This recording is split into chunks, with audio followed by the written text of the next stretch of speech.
Hello and welcome back to Football by the Numbers. My name is John. You know me as the Stat Man. I am joined by one of my very best friends, the future former professional, Andrew. Andrew, how are you? I'm not doing too bad, not too bad. I'm kind of disappointed that we don't have our other mate here, Will. But at least we got each other. We do have each He's other. out having a great time in kind of a soccer mecca. I mean, I can't even imagine going to Italy right now with what they did most recently. Yeah. And what an amazing place. It was beautiful before COVID. I can only imagine it's probably just as beautiful after COVID. Super jealous of him. I'm sure they're still celebrating their Euro Cup win, and it is a soccer haven right now. If he's in Venice, I'm sure he's just like absolutely staring at Twitter and just soaking Most in all of definitely. the American talent that Venezia is picking up. He's been He literally has all over messaged our. us back and forth while on his honeymoon talking about soccer. That kid, I just don't get it. I mean, I love him. I love him to death. All of it, like almost all of it, has been over Venezia, and it's all like half of his messages are, "Hey, any more American talents going to Venezia? Hey, you guys see Yes. Tessman went there? Hey, you see this other 19-year-old from the MLS? Busio's there too. Yeah. We're just gonna buy him a jersey from Venezia and from one of the American players, or maybe all three combined, and it'll be just the most disgusting jersey ever." We'll all But three wear one, you yeah, know? we'll all three wear one. I'll get Tessman because or Busio because those are the two that I know, and Will probably knows all three of them and knows their stats by heart. But speaking of America, let's talk about the World Cup qualifying lineup that was just released by Berhalter. We got a big game coming up here. We got a Big big game. game. Big games. Three big games, as a matter of fact. The first one happening on September September 5th. 2nd. September 2nd. This Thursday, which should be today, the release of the video here. We're, of course, recording ahead of that because we do prepare ahead of time a little bit. Haha. And that first game is against El Salvador. The second game will happen on Sunday, September 5th, against Canada, our neighbors to the north, eh?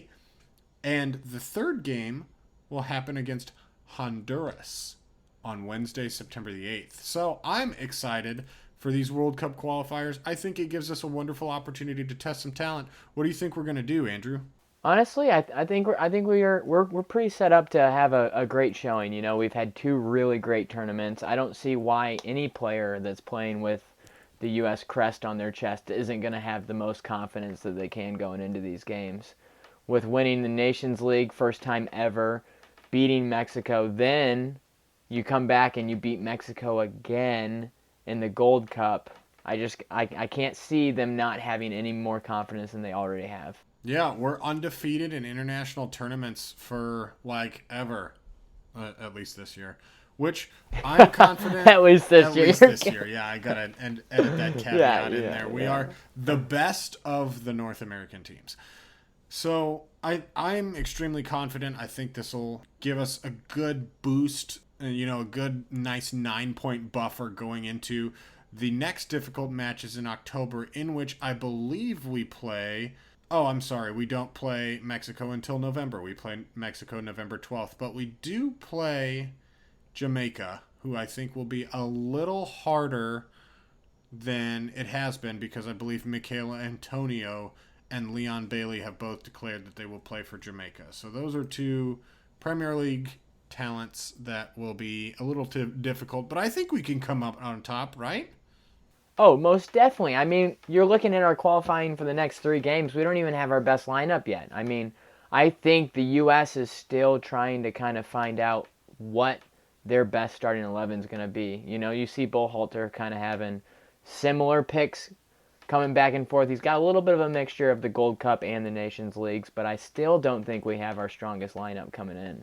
Yeah, I'm glad you bring out our strongest lineup because the 26-man lineup that was called the Nashville was just released here earlier last week. And let's go through this, Andrew. Let's talk about some of these players here. Oh, let's do it. Starting from back to front, let's talk about the Keepers. goalkeeper Got to start with the situation. Well, keepers. yeah, we got to start with the keepers. So three Brick wall goalkeepers. first. Yeah. Three goalkeepers have been called up. Ethan Horvath, the savior of the Nations League, coming in for the second goalkeeper called up, Zach Steffen of Manchester City, who did kind of flub a little bit in the Nations League, but still was able to put in some good performances, although he is good for a mistake game at least. And then Matt Turner, the hero of the Gold Cup, who featured in that. So, Andrew, who's going to start at goalkeeper? I think this is like one of the most exciting parts, or I should say positions that Berhalter's going to have to make a decision at. I mean, all three keepers have kind of showed their colors and what they can do over a little bit of a high-intense environment. I mean, Nations League, you had Stefan come out. I mean, he's the guy that you'd think would be the ultimate best goalkeeper for the United States after going to Man City and kind of having elite training that not many Americans get to do other than Pulisic and some of the guys that are coming up now. But like you said, he has kind of a little bit of a mental lapse. I don't know if that's the fact that he doesn't get a whole lot of games with Man City. He kind of gets a lot of training, but we're seeing that maybe sometimes training doesn't correspond to game action and what's going to happen in those stresses. So I love the way Horvat's looked in the Nations League when he came in for Stefan, but I'm going to have to say Turner is my guy. If I'm picking anybody, he won the Golden Glove for the Gold Cup. I mean, did they get a goal scored on him? One goal scored on them in the entire tournament? I don't think so. No, I think we shut everybody out. That means he got a donut with our second tier team. You know what? I think Martinique might have scored one goal. I thought it was one goal the whole tournament, and that means he shut out arguably some of the best teams in North America for what we'd say our B lineup. And yeah, one of the best teams in the world. I think Mexico is ranked number 9 in the FIFA rankings as of August 21st, I believe. They're ranked 9th, and the United States is ranked 10th, above some amazing how dare they? teams. That is so rude. Yeah, so rude. Above some really good teams that made it far in the Euro Cup, like Switzerland, and above Go some ahead other and say teams, and above some other teams like Germany. Go ahead and say it. We knew it was coming. I knew you were just tossing it up, ready to hit it in. Come on, Germany. Your feelings are hurt. I get it. I'd love to see those rankings corrected, but I am still a United States fan. I got my red, white, and blue here. Still got the Bayern crest on. Still got the Bayern jersey on. But yeah, that's interesting that you think it's Matt Turner. I think personally that Zach Steffen showed what he can do in the Nations League, and he is not to be trusted. We had a discussion on another one of our podcasts that we didn't post, this conversation between match sharpness versus top-tier training. Zach Steffen, without a doubt, has some top-tier training. Manchester City has some of the most high-tech, beautiful training facilities in the world, being owned by an oil mogul from the United Arab Emirates, from Sheikh Mansour. And he still made so many flubs. I mean, Josh Sargent saved a goal from off the line. I think it was like the quarterfinals of the Nations League because of Zach Steffen's flub. So I don't think he's to be trusted. My guy's Ethan Horvath, because he came in the Nations League, a brand new tournament, really like rough stuff out of I think he was the New England Revolution goalkeeper before. That's Turner. Turner. That's right. But he wasn't. He plays at Nottingham Forest. Yes, he does play at Nottingham Forest, which in my mind, Nottingham Forest is a up there championship club. So he's got the English training facilities as well as a harder competition in the championship to train up. So Ethan Horvath's my guy. I mean, New England is playing very well in the MLS right now. So they are. Yeah, they really are. So. I think it's a really tough decision, and I'll play my cards once we talk about our lineups. We'll continue. Let's go to the defenders.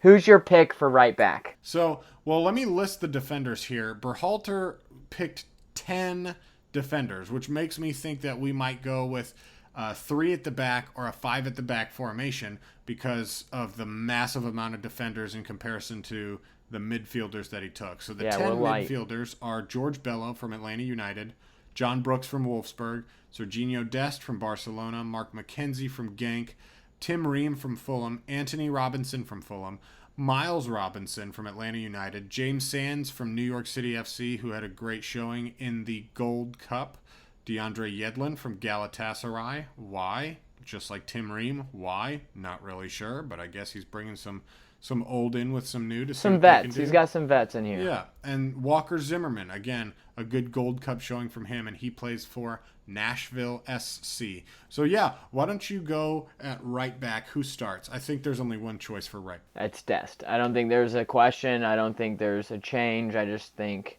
I think Dest has kind of solidified himself there. Absolutely, especially when you're playing three at the back with a wing back. Dest is going to be on that right wing back slot, or even five at the back at that right wing back slot. You need your wing backs to press forward and overlap and give some offensive pressure, and that is what Serginho Dest does. He is an offensive fullback through and through. His defensive contributions are a little suspect, but his offensive contributions, you can see last year when he played for Barcelona, he had the offensive contributions. He would overlap with Messi. He had great chemistry with Messi. He got the assists. He even got some goals too. I couldn't agree more. I mean, I would hate to see if we go five in the back.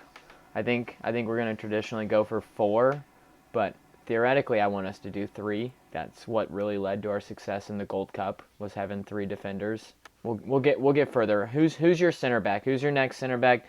Again, these are lineups that we think Berhalter is going to come out with. So I think that traditionally and going forward in the World Cup, we'll probably do a 4-3-3. So that's the lineup I went. So I just went with a right back, two center backs, and a left back. So my center back pairing at right center back is Walker Zimmerman. He had an excellent showing at the Gold Cup. He was very solid on defense. I'm not sure he got scored against while he was on the field and not injured. I think he got injured in that last game. He might have had one goal scored against him in Martinique, but he was very solid at that right center back position. He's very good positionally, had good aerial presence, was even there on the set pieces in the opposition box as well. Paired next to, of course, the veteran John Brooks. I think you have to put John Brooks in there. He's been playing extremely well with Maxence Lacroix over at Wolfsburg in the Bundesliga, even under a new coach as well. That's my center back pairing. That's what I think Berhalter's going to do. What do you think, Andrew? My two center backs, there's no change. I think Berhalter is going to go with Brooks and Zimmerman because one, experience, two, chemistry, three, that's just what his traditional pairing has been. I feel like Zimmerman coming back from his injury and his performance in Gold Cup is going to be kind of his chance to get a little bit more minutes in under his belt before we start getting full-fledged into real roster spots and him calling in some of the full-blown people. Definitely. And if we see five at the back, I wouldn't be surprised to see James Sands in there. James Sands was a pretty good ball-playing defender in that five at the back situation with the Gold Cup. But I think that what John Brooks lacks in like one-on-one defending, Zimmerman more than makes up for in that positional awareness and the defensive contribution. Who do you think is at left back? I'm going with Anthony Robinson from Fulham. I think you can't overlook his performance in the Gold Cup. I mean, he was lights out, the best defender the U.S. had. He scored the game-winning goal in the finals. He had in the first remarkable minute. Yeah, he had remarkable breakups of plays. I mean, I can't even count on one hand how many times he broke up the play and saved a few breakaways as well as his head balls. I mean, he kind of pulled out our aerial threat and defended very well in the air. I just was so impressed with his awareness and ability to play in a high-stress position like he was, because I believe he got the starting spot once Zimmerman went down. I believe so, yeah. Zimmerman was in the Gold Cup, but he was just in the group stage because I think he got because of his injury. Yeah, I think he did get the nod for the start either at left back if they moved somebody in or just at like a left center back position. So yeah, I think you're correct. And that experience again he brings from an upper crust championship club, or he even got some Premier League experience last year being with Fulham, being in the Premier League. I think that George Bello would also be a good pick. I wouldn't be surprised to see him in there. I would be surprised to see him starting ahead of Anthony Robinson through and through in the World Cup games. The qualifiers would be a good test. But for me, as long as it's anybody other than Tim Ream. So before we move forward, what is going to be your ideal lineup? Let's switch over to yours. What do you think your best back four is? Just go through it quickly. I think the lineup that we had was pretty good. I mean, with Zimmerman You want to Brooks, make any changes?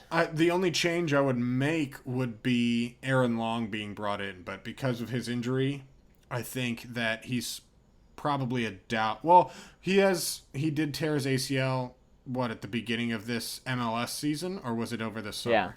Yeah, so it was early. I think it was in like April. So let's say he takes a full year to get back into recovery. That's next April. Then he'll still have 8 months to get back to full fitness for the World Cup in the winter of 2022 because it's being played in Qatar.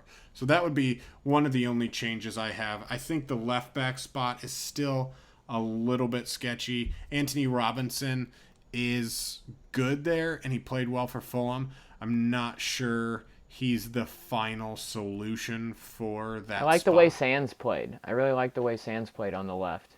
My two changes is I would have put Sands in and put Zimmerman and Anton Robinson in the back.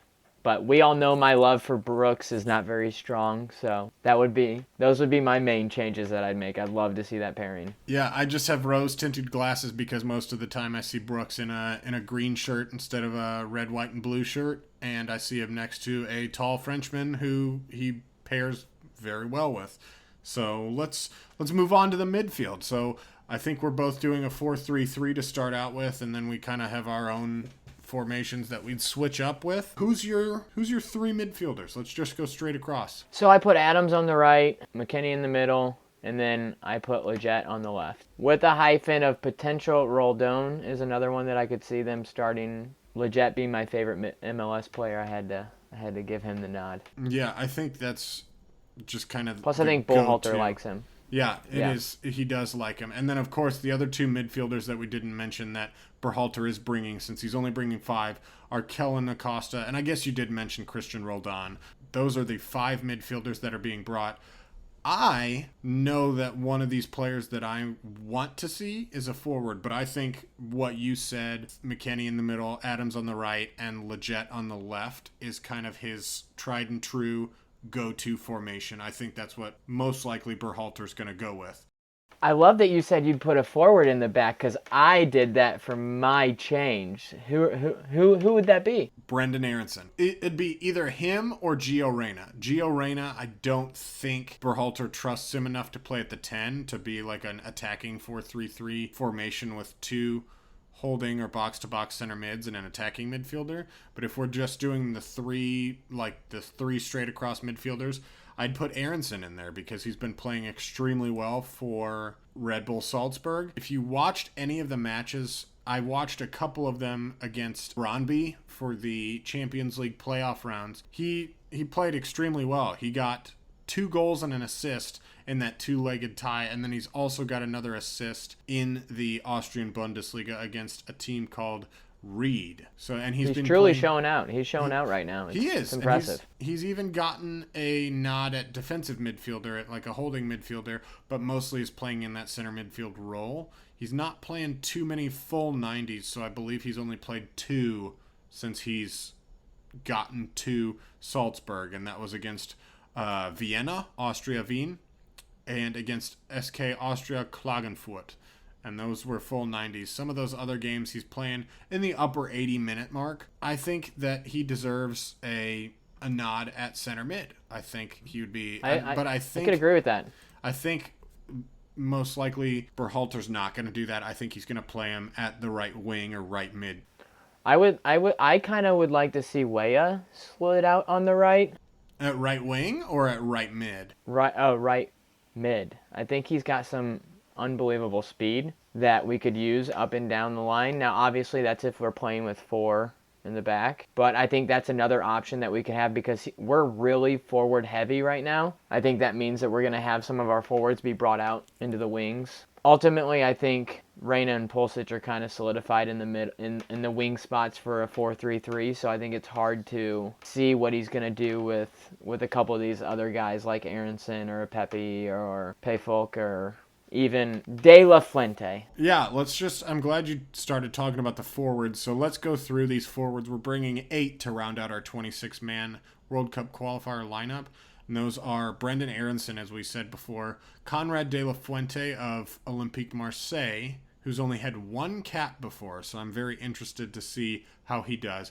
We've got Jordan Pefok or Sibachu from the BSC Young Boys, Ricardo Pepi of FC Dallas, Christian Pulisic, of course, from Chelsea, the ex-World Cup winner, Gio Reyna from Borussia Dortmund, who's got a goal every other game. I think he's got just about as many goal involvements as he does caps for the United States. Josh Sargent, for some reason, deserves a call up here. I'm not the biggest fan of Josh Sargent, even though he's our hometown I think it's because hero. DK is hurt. Yeah, it is because DK is hurt, and that would... Tim Weah of Lille. Josh Sargent, like I said, was of Norwich City. He recently had a transfer from Werder Bremen. So, Andrew, let's go through first what you think in the 4-3-3 formation Berhalter would do, and then let's hear what you would do. I think Reyna, Sargent, Pulisic are what he's going gonna from roll right out to first. left. Yes. Yeah. I think that's just who he strikes out first. I don't see him shying away from kind of a familiar formation and a familiar amount of people in those positions. Sargent, Reyna, Pulisic have all played well together. You can say, Reyna, I think, sometimes get caught playing a lot of offense, and Sargent kind of finds himself getting pulled back a little bit. So I think that kind of complements himself in a way. But I don't see him going to a couple of these other guys' names before he goes to Sargent, just simply because Sargent's kind of a veteran forward that we have on the team, and he's a known quantity. Yeah, I know you're not the biggest fan of him, but he does have some talent. He has some potential. I love his aerial threats. Yes, he uses it more defensively than he does offensively, but I'm hoping that we can see this big three kind of click, especially with DK being out. We're going to need a big, strong center forward to kind of hold up the ball and maneuver the ball out to our wingers. So it'll be interesting to see, but I don't think anybody gets a start above those three. Yeah, I think this season at Norwich is going to be really defining for Josh Sargent and his career going forward. What I didn't like about him... St. Louis City. He's coming to St. Louis City. But what I didn't like about him in the Nations League, he got caught too much in like the Harry Kane role, where the wingers were pushed forward and kind of making that inverted V back towards where he was playing behind the two wingers. I think he needs to be like either a target man or a kind of poacher where he goes and gets the goals. He doesn't really need to play the false nine. We don't want him to be the creator, because I think Gio Reyna's real forte is in the creative outlet. He's not a big goal scorer. As we saw in those games in the Gold Cup, he does have a good way of getting into goal-scoring positions, but his finishing leaves something to be desired, especially off of the right. Now, at the 10 position, which I don't think he'll ever play for the U.S. men's national team, unfortunately, off the right, I think his goal-scoring leaves something to be desired, although he has scored a lot of goals off of the right. Pulisic He is young. He is young. He's young. Very young. I think his age shows a little bit through his finishing. It does. Not to cut you off, I just think that that's a little bit of what we see right now. I mean, 3 months ago he played his first game ever in U.S. soil. I mean, we gotta remember how young this guy is and what type of potential he's going to have and what he does have. He's only 18 years old. Yeah, 18 or 19. And yes, I agree with you. He's got a lot of potential, but I think right now what we need to focus on going forward into the World Cup qualifying is our strengths and what we can do and holes in the squad. So I think that in a couple of years, Reyna, especially off the right, can really contribute and become a goal-scoring threat. I think in a year and a half, he could really improve his goal-scoring threat off of the right.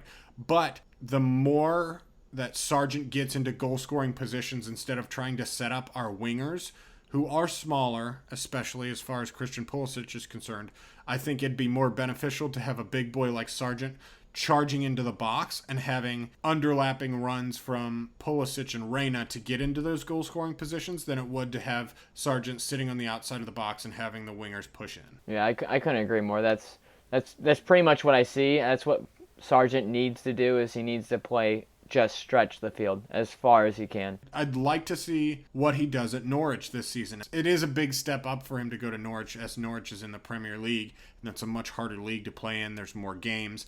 Werder Bremen is now in the second Bundesliga as well. He's with his partner, Milo Rashica, who was playing at Werder Bremen last year and is now on Norwich.